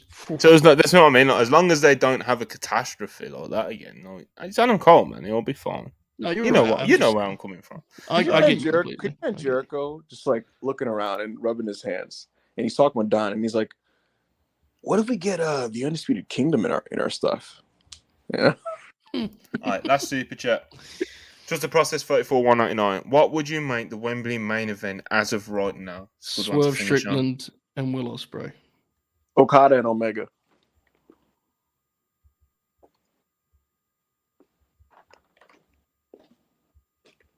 Okada Omega appeals to me more as a main event of Wembley than Swerve versus Ospreay. Really? Ospreay Omega 3 just to be a little bit different from you guys. Well, obviously Omega's cooked at the moment, isn't he? So I would do Swerve versus Ospreay. I would have that as a semi-main on Wembley. I don't know, man. I think. How about we just do Samoa Joe open challenge? Answered by whoever's feeling brave that day, you know. But yeah, man. AEW All In Wembley. Me and Joe were talking about this. Just they need to make. I think they just need to make. They need to make Wembley there, like WrestleMania, like definitively, like because at the moment it's more like assumed by the fan base, you know. Then judging off 2023, they didn't really like make it. They didn't distinct it like that, you know. I think they could benefit quite a lot from having that, like, you know, this is where we go all out. So, we'll see how they approach it this year, obviously. So, anyway, I'm waffling. Need to get out of here. Please like, subscribe if you haven't already. Appreciate all the super chats. Appreciate you guys for watching. We will be back tomorrow for a Twitch watch along, which we now do on YouTube. If you haven't already caught it, we moved to watch alongs to YouTube, so I guess that's more accessible for some of you guys. It's the platform that you guys are most used to us being on, so we're gonna put all our kind of resources into YouTube for at least the next few months, as far as you know, any sort of live stream, whether it's stuff like this, whether it's the reviews, whether it's the watch along. So YouTube is the home, and also I've been meaning to keep updating everyone on this. Every podcast we've done so far in the past week or so, and I keep forgetting. Links in the description are now all like up to date, valid. The Discord link should work, and all the other links should work. Like everything is up to date in the description, because I know I was kind of slacking with that for a while. So, yeah, man, if you want to jump in the Discord, link below. Make sure you behave yourself in there. I had to kick someone like last week. Me doing mod duties. That's when you know it's serious, Joe. But yeah, man, thanks for watching. Join the Discord. Follow all the things in the description and all that good stuff. Thanks for watching. Thanks for the super chats. Blah, blah, blah, blah, blah. Peace.